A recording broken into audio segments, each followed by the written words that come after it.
Thank you for checking out this video. This one's going to be a little update on my VFC XM177E2 gas blowback rifle. So before we get into it, YouTube, this is a toy. It fires 6mm BBs. It's an airsoft toy. All the guns in this video and all of my videos are airsoft toys. I do not own any real guns. You cannot adapt these to fire real ammunition or to do any serious harm to someone. With that in mind, moving on. As you may know, this one was one of the first ones to run on VFC's V3 gas system, which involved a little bit of an overhaul, simplification of a few parts, and some strengthening of some other parts, just to make it a bit more all-round reliable. When we're talking gas blowback kind of AR platforms, we've got a lot of different options. You've got cheaper brands like S&T and Golden Eagle, who I'm pretty sure are the same thing, doing their version of the Western Arms gas blowback M4 system, right? Which is supposed to be like a very realistic looking system inside with, you know, realistic trigger and hammer and blah blah blah blah. But not very good. You then got JHK and VFC sort of adapting those systems to be a bit more premium, a bit more better, and combining them with better quality externals. And then you've got WE, who have tried to kind of do what Marui did before Marui, but not as well, where they have a kind of an airsoft specific system where it's more catered to airsoft performance, where you've got things like rollers on the hammers and stuff to help things move smoothly for airsoft use, which is a smart idea. Now Tokyo Marui have obviously got their Z system, their MWS Z system, which is, you know, it's not a realistic AR platform. It's perfectly like engineered to run an airsoft system as efficiently as possible. The VFC V3 system is an attempt to bring that sort of efficiency and airsoft catered brilliance, for lack of a better word, that Marui have done, but still keep the realistic trigger, hammer and internals of like the sort of really the WA system originally. So inside it you've got, you know, an AR trigger and an AR hammer. I'm pretty sure the trigger and hammer you can swap out for real steel parts. That's what I've been told. Don't quote me on that. It's like that realistic. The V3 system is just how they've tried to make it more gas efficient, essentially, and make it run a bit more reliably, give the parts a bit more robust. What you have is a great platform, really. Now, I'm not gonna compare them, I'm not gonna side by side this with a MWS, because frankly, I've only really used an MWS minimally at work.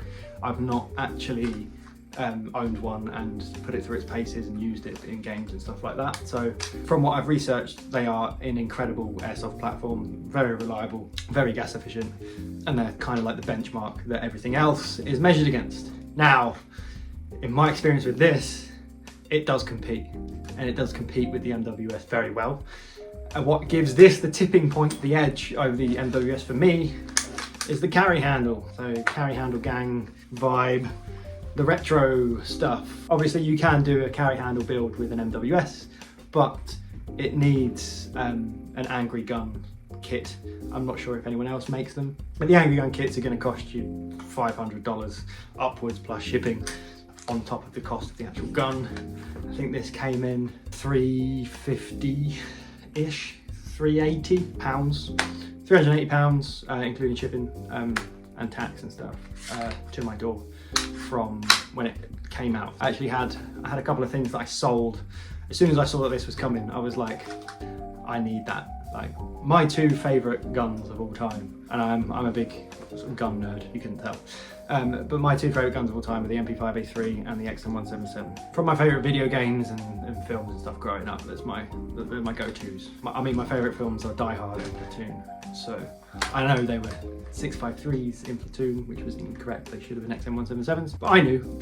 And playing games like Viet Cong and Battlefield Vietnam and stuff like that, you know, XM177. I refer to this as the Car 15, and it's been a bit of a dream build for me, really. So we're going to go over kind of the cons first. We'll start with the cons. There are always cons, and you should know what the cons are before you start spending money on an airsoft platform like this, so that you know what to do and you can put up with them and you know, they balance out with the pros. So we'll do that, we'll do some cons, we'll do some pros, then we'll kind of go over my setup and how I've sort of evolved it to be this sort of amalgamation of retro meets modern, and it's kind of a vibe. It's a proper vibe. Starting with the cons then. The only real con I've had of this so far, there's been two. One of them I'm pretty sure was caused by me, so we'll start with that. I have made a video on this before and how to, you know, solve these problems. I'll pop a link to that somewhere.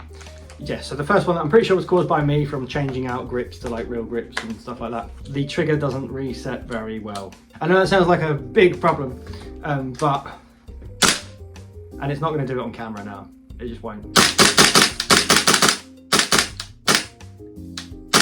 No, that's fine now.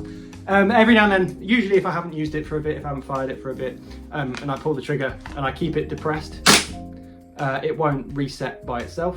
I have to either fiddle with the fire selector to make it do it or push it forward manually. And that's because I've just worn down the little detent thing in here from using real steel grip, like the Magpul K2 that I did have on it. That has a hole for a different type of detent system for your fire selector. So it has a longer spring and rod that goes inside a little hole. Obviously that little hole lines up with the detent system that VFC have used here, that's used to having like just a flat surface to rest on for tension. And so you have to fill the hole on the grip with something so that it's a flattish surface. And from that not being done very well originally when I first put it on, it has meant that my detent pin, I think, has just suffered a bit. And that somehow mechanically stops the trigger from resetting. Obviously it's not ideal. I can't get it to do it. So that's problem one. And again, it's something that I've caused myself. I've sort of fixed it, however, by popping this VFC grip on. This is the VFC SIG Rattler grip that I think just looks really cool on this.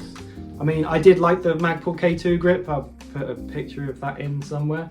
But I think the steeper angle of this is a bit more in line with like a traditional A1. And I think that just gives it the lines that it needs, you know. It gives it the aesthetic that it needs. That coupled with the Magpul trigger guard, I think works with the carry hand really nicely. So the second problem I had was with the bolt. Now, I put a little rubber thing, I can't remember what it's called, I put a little rubber thing in underneath this pin. Just because I was getting a bit of receiver wobble, and that sorted out the receiver wobble. But it does make this pin a bit hard to take out and in again. There we go, lollipop stick. Oh, while I've got the lollipop, that, if you chop that to size, inside the real steel grips, so like any Magpul ones you've got or anything like that, chop that down to size and stuff it down the hole in the grip where the detent goes, and that's actually the perfect size. So, mag out, not that it really matters. If we have a look at our bolt, the first issue I had was the spring went. Obviously this one works fine, but with the bolt that came with the gun, the spring just fucking snapped off inside somewhere. I don't know. The little E-clip and everything that's in here was still intact, so I know the spring had either disconnected inside the nozzle or, you know, snapped or whatever inside the nozzle. So I had to take it apart. Easy, right? Take it apart, reconnect the spring or replace the spring. I've got a shitload of nozzle springs. Like, it's something I just have spares of. So yeah, easy, right? Just fucking bang these bolts out, take it apart, reconnect the spring or attach a new one, put it all back together, blah, blah, blah, done. All good to go. No! Once again, VFC with their fucking thread lock bullshit. I couldn't do it. I was hacking away at one of these screws for, if I can get it there. One of these screws, hacking away at it for hours, just completely rounded out the hex head, and I couldn't do it. To this day, it's still just sat in a box. I did want to upgrade the gun anyway to have an end pass. Reason being, with the MP5 everything on green gas out the box tends to shoot around 370, 380. To use it in the UK out the box at 350 limits and lower, you've got to use duster gas in it. Duster gas in it is what's in it now, what I've dry fired it with, right? It fucks. So it's not really a problem. You can just use duster gas, it's fine. Whatever. In the UK, if you want to go play Airsoft with a VFC out the box, just put duster gas in it. It's cheaper and it's really, that's something I highly recommend doing. However, I wanted an MPAS. I wanted to be able to run it with green gas. You know, it's supposed to be used with green gas. So I wanted to be able to turn down the FPS so I could use green gas and, you know, really put it through its paces properly and stuff. So I was going to upgrade to an MPAS nozzle anyway. Now, because I couldn't get the bolt apart, I ended up just buying a whole new bolt carrier with an MPAS built in. This was like 25 quid and the shipping was 12 quid from Hong Kong. And it was pretty quick. I think I got it from 6mm again, or maybe eHobby Asia, or one of those Hong Kong sites. It was great. It's just straight drop-in part. It's the upgrade I wanted to do anyway. So, and it's an upgrade I would recommend doing. I'm not sure how available these are now. If you can find them, it is worth doing. It just gives you a bit more freedom, a bit more usability in them. There's a site that I play at, that's CQB in London, and they have a stricter low FPS. In my opinion, is too low. It doesn't make a difference. Like 328 to 350, you're gonna feel it. This about the same. So whatever. But there's 328. So now that I can get this FPS down to 328 on green gas and 0.2 gram BBs, it just makes it a bit more all-round usable. Now the bolt that broke wasn't a problem. The gun still cycled and functioned absolutely fine without the bolt, without the nozzle return spring working. I had no idea when it broke, because I would have been using it in a game and just not noticed, because the gun didn't perform any less, more better. It was something I could have just worked around. I mean, it did start to stop feeding BBs as reliably when the gun started running out of gas, but you don't notice that when you're playing a game, because you're changing mags all the time and you're doing mag changes. You're not just using one mag like 5 times. And that's how many times I tested it, and it took for it to stop feeding BBs because the nozzle wasn't returning into the side, the bolt carrier, quick enough. 5 full magazines. So it wasn't actually a problem. It was just something I wanted to sort out, and I wanted an excuse to get an MPAS nozzle in there anyway. I have since seen better ways to get bolts out when they're rounded out and stuff. I could probably fix it and have the nice original bolt again. But to be honest, I don't need to at the moment. So yeah, those are the 2 problems I've had with it. Moving on to more general things, the finish isn't that great. It's better than some VFC finishes, like their black powder coating finish that they have on the MCX stuff, the Rattler and that. That is fucking terrible. Like it just comes off. It's like some weird like anodize effect without anodizing it. It's bad. Like you can just rub it off. I expected a bit more than that. This is better than that, but it has scratched up a little bit quite easily, just rubbing on my gear and stuff. It's not the end of the world, you know. You want your little retro gun to look all retro and used and cool and stuff. You're paying a bit more. I'd expect a bit more quality. I don't expect it to be like a forged receiver that's Cerakoted, but I just expect a little bit more. But that's just literally, I'm just nitpicking at things now, because this thing is fucking dope. My go-to rifle, if I want to do a rifle loadout, so if I don't want to run a submachine gun, or not that it's that much bigger than a submachine gun, it's not that much bigger than the MP5. This is kind of like it. If I want a guaranteed easy game where I don't have to, I'm not risking in the back of my mind, oh, I haven't used this gun much, or this gun's had a few problems. I might need to take some bits and bobs with me to fix things just in case. If I want to fuck all that off and just have a game where all I need to worry about is shooting people, this is what I'm using. Again, I've only really run this on 2.8s since I've moved to 3.2s. I've not been using this as much because I've had other things I've been using and testing and stuff. I haven't hopped it with 3.2s yet. I've been using 2.8s and a little bit of hop. Doesn't over hop. It's fine. It shoots perfectly straight for 60-70 meters, and I'm able to clack out people that are like, I'm out of range for them. If I'm not, I tend to get closer. I'm not one of these people that wants to sit and fine tune my gun and like every one of my guns to shoot people that are 70, 80 meters away. You know, on a bad day that's, you know, wind and fucking and a bit cold and stuff, this might only do 40 to 50 meters, and that's fine. I'm just gonna, you know, get closer to people. I'm gonna be tactical and move around and maneuver and communicate with my team and just get around issues that way. Like, you just be more better. The gun is just a tool. You are the main character. You're the one that's playing the game. If your gun's not quite hitting someone, be sneaky, get around them, get behind them, just get closer to them and take them out that way. Communicate with your team, maneuver, be tactical, be more better at playing the game of Airsoft. We're all men, children running around the woods with toy guns at the end of the day. It's up to you how you play. So yeah, I'm not about to start like replacing loads of parts to get it to shoot like 100 meters. My optic won't even really see that far. You're going to use it to its full capabilities as it is. If things start to break, then I'll start to replace things, and if I'm replacing stuff anyway, then I may as well upgrade it to have an extra benefit, like with the end pass, you know? That's what I think. Gas efficiency wise, again, I'm not going to start comparing it to a Marui because I've not used one. These mags are stupidly efficient, and don't just take my word for it. Check out Explosive Enterprises, check out all the people that do gas reviews and stuff, and reviews of the VFC products. Quad, Quantum, they do a lot of really good testing, the gas efficiency and reliability. And make sure you do your research. I'm going to tell you what my experience is, and that's all I can really tell you. I can charge this up once and not have to worry about it until the afternoon, and I'm not worrying about it. I'm not worrying about my mags running out of gas.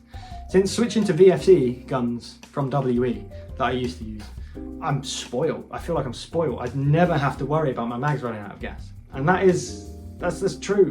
I'm not making that up. Using this rifle, I have had some issues with the M16 that I'll go into maybe now or in another video, but that was more down to the gun being very greasy and it being very, very cold. With this, I played in the cold. I played in February with it, in the cold outdoors, and it was fucking fine. I've played in the summer. Obviously it's unbeatable. Indoors in the winter, like in December, I was playing with it in the winter, indoors in CQB, and it was, again, like just unstoppable. My gun is going to go off quicker than your AEG, and I'm going to get you first, because I've got a gas gun that works really well all year round. And that is a fact. This one, my experience, I've never had like a game where I've had to stop using it because I was having gas issues or cooldown issues or, you know, venting gas or anything like that. Touch wood. The mags, I just don't have to worry about them. So I don't count how many fills I do. I've done like garden tests and stuff where I'm shooting like a few rounds every, you know, 1 round a second, and every now and then I'll do a little full auto burst and then, you know, do stuff like that. But it's just not very practical. It's very scientific, and there are a lot of other channels that you can go see that information be done on in that way, but it's not very practical. It's very scientific, but it's not very practical for Airsoft. When you play in an Airsoft game and you've got, I have 8 mags. If I'm not lending anyone a VFC gun, like M4 gun, I've got more. If I had maybe 3 mags, I'd have a better idea of how many fills I can do. I know in the garden, I can do at least 6 full mag reloads on 1 fill of gas, green gas, which is more than enough. From a more practical standpoint, when I'm playing an Airsoft game, I don't need to worry about my mags running out of gas. And that's a huge deal, especially when you've come from playing with WE guns where you've got to fill up the gas every time you fill up the mag with BB. That's great. That's now my gun feels as reliable as an AEG, but I don't have all of the high cap magazines. But that's fine. Again, Explosive Enterprises, can't fucking worship this channel enough. Does a lot of VFC stuff, a lot of gas gun stuff obviously, and goes into like great detail about how to run like your gas rifle all year round, specifically how to manage your ammo, what ammo to use and stuff. Go check out that channel. If I can figure out how to do it, I'll pop it around here somewhere. So you've got 8 mags on you, right? 8 times 30, 240. 240 rounds, right? So you've got 240 rounds. That's like a mid-cap. Pretty sure I've got 200 round mid-cap M4 mags. It's obviously not a lot of ammo. I tend to run around with a few of these in my front pouch, typically 4 or 5 of them, fully loaded, right? When they're fully loaded, they don't really rattle because there's not enough room for the BBs to rattle. So keep them fully loaded with the thing depressed. pop them in your pouches. If they hold 90 rounds, so only use them when you've got 3 mags, 3 30-round mags empty. Simple. Then you don't rattle. It like gets rid of the rattling. And you can do that when you get hit. You just go, all right, walk back to spawn. If you've got a bit of time, if you're a bit tired, walk back to spawn and reload your mags. It's not the end of the world. That's typically how I would run around. So I've got my 240 rounds just ready to go on me, and then I have a further 90, 180, 360, 450 just on my person. And that'll last me more than a game, you know, an hour and 45 minutes. And that's because I shoot a lot when I'm playing. The limitations of having a gas blowback gun don't really come into my mind. I just play Airsoft like I play Airsoft. Obviously, you have the freedom of shooting a lot more when you're using an AEG and mid-cap mags, or, you know, high-cap mags where you've got hundreds of rounds at your fingertips. You know, I still suppress when I need to suppress to help my team maneuver. I still take much more sort of calculated planned shots that I know that I can hit when I start to run out of ammo. It works well. That's kind of how I found the most effective way to use a gas gun. I don't know how we got onto this. We were supposed to be talking about this. So let's get back to this. How I've got it set up. So I did have like the Vietnamese look that it comes with the original long flash hider, and, you know, the retro Car 15 plastic foregrip that's kind of creaky, and the aluminium stock. Now the aluminium stock's really nice and I want to keep it nice. I've scratched it a little bit, so I got a little plastic Car 15 stock. That's how I'm kind of running it. I'm running it as more like a retro Car 15. It's not really a Vietnam specific thing anymore. If I do a Vietnam specific game, I'll obviously swap all the bits back over to it, or just use the M16. The flash hider I've just swapped out for a standard A2 flash hider. The steel one is like, it's long and it's quite heavy, and I actually worry about it like catching on a tree and tearing off the threads from the aluminium barrel, because it's, you know, a big steel chunk that's going to tear that right off if it gets knocked too hard. So I'm kind of just trying to be careful of that, really. If I upgrade to a steel barrel, not going to be as much of a problem. But until I need to, I'm not going to do that. Also, it does make it sort of long, kind of unnecessarily giggity. Like, I don't need a long flash hider. The barrel doesn't go to the end of the flash hider or anything, so let's just keep it nice and compact. I'm not a fan of really making guns longer for no reason. Obviously it looks dope with a suppressor. I can get a proper sort of Gothic Serpent kind of, or Panama kind of loadout with a suppressor on there, like, but I don't again, like, unless I was going to use a tracer inside it, which I'm also kind of not inclined to do because it sort of gives away where you are when you're indoors. Not too bothered. I like, if the inner barrel comes to here, I'm going to keep it as short as I need it, really. I've tried to keep it sort of practical now. I did have it all sort of modern and tactical out with a chunkier stock and the mag pull and the IMI real steel rail and stuff. It was just a bit too clunky, a bit too heavy. So I've tried to sort of mitigate some of that weight where I can. So I'm using the top half of the plastic handguards and just the bottom half, so I've got my grip. This is how I've had it set up for indoors, and it's just a torch with a barrel clamp, and it's fine, does the job. This torch has got just a very simple, cheap, like Amazon torch. It's all you really need, man. I'm all for like the Surefire repros and stuff like that, and if you can get your hands on them for a good price using a real one. But just for indoors, all I really need it for is to see the floor, so that I don't trip up over stuff. I'm not at the point yet where I can justify spending the big bucks on the real steel Surefire torch. Although I did with the aim point, but we'll get to that. I don't have the need for it yet. If I was doing a proper clone correct build, obviously I would go for something like that. But this is fine, does the job. It's plenty bright enough, and yeah, it serves a purpose. It does have a little strobe. Yeah, you do have to click through some settings to get to it, but it does have a little strobe that I can use if I want. Yeah, then I've got the Magpul slightly angled grip, I call it. The Magpul slightly angled grip going forward, and that actually provides me with a nice little hand stop for a sort of a C-clamp vibe, where my thumb is just on the button on the back, and really easy to actuate that torch. Moving back, we have the Aimpoint 9000 SC 4 MOA. It's a real steel Aimpoint. I got it for a good price, otherwise I probably wouldn't have got it. It was on eBay used, and it is the crown of this build. This thing is fucking great. I'm not worried about it getting shot out. And if it does, it's just got, you know, the aim point warranty. It'd be a pain in the ass, but I'm really not worried about it getting shot out. Like, the glass in it is like pucker.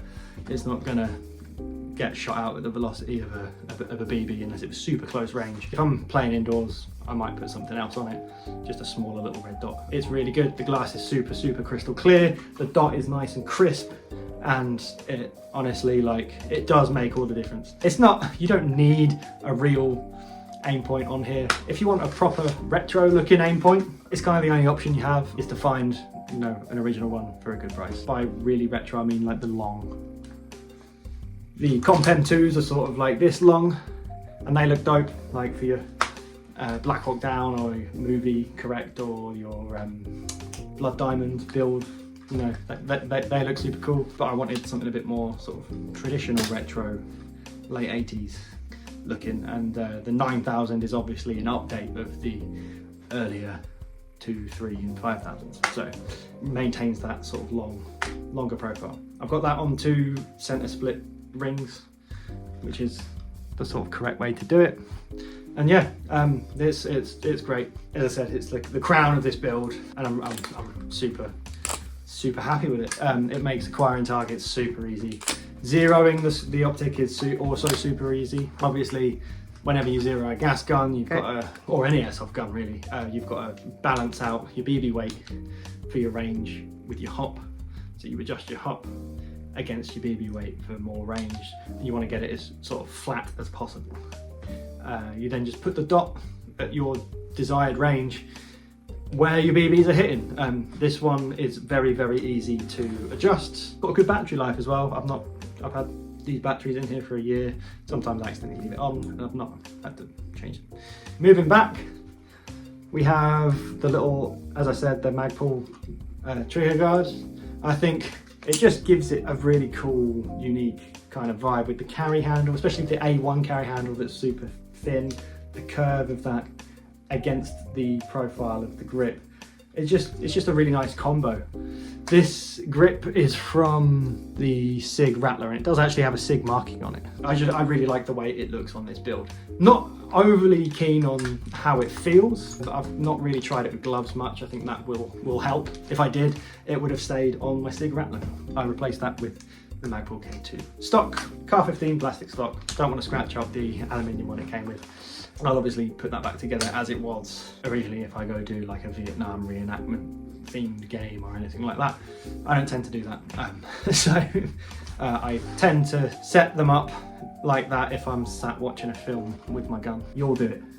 It's not just me. You all do it.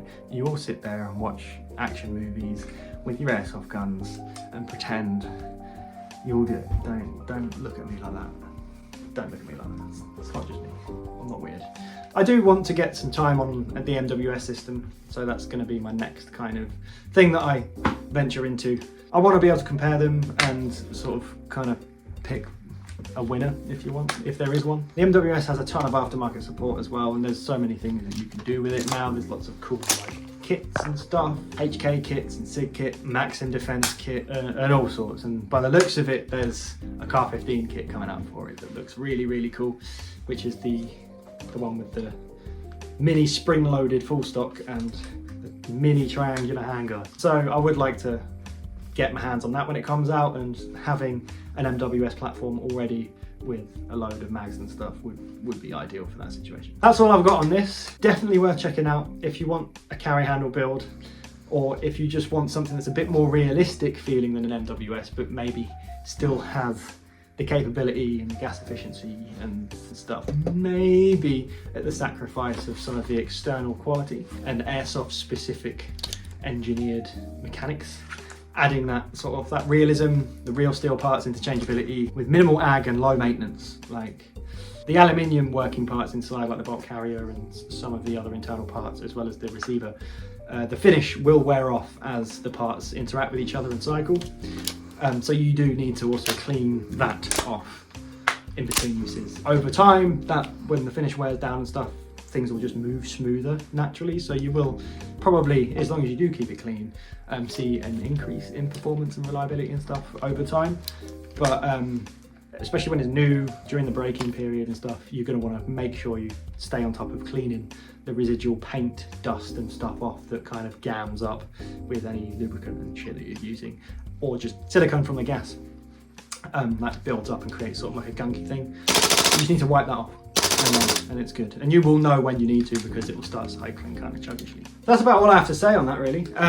If you like this content and want to see more of it from me, do give me a little like and subscribe, share the video. Drop me a little comment in the comment section down below. Let me know if you've got experience with this versus the MWS and which you think is better and why. I want to know. I want to do research and stuff like that. I'm always looking to expand my knowledge on the topic and share it with people. So if you've got anything to say or share on it, please do in the comments down below. That's all from me on the XM177 by VFC. Thank you so much for watching this video. If you stayed till the end, you're the best. Thanks again, and I'll see you in the next one. Cheers.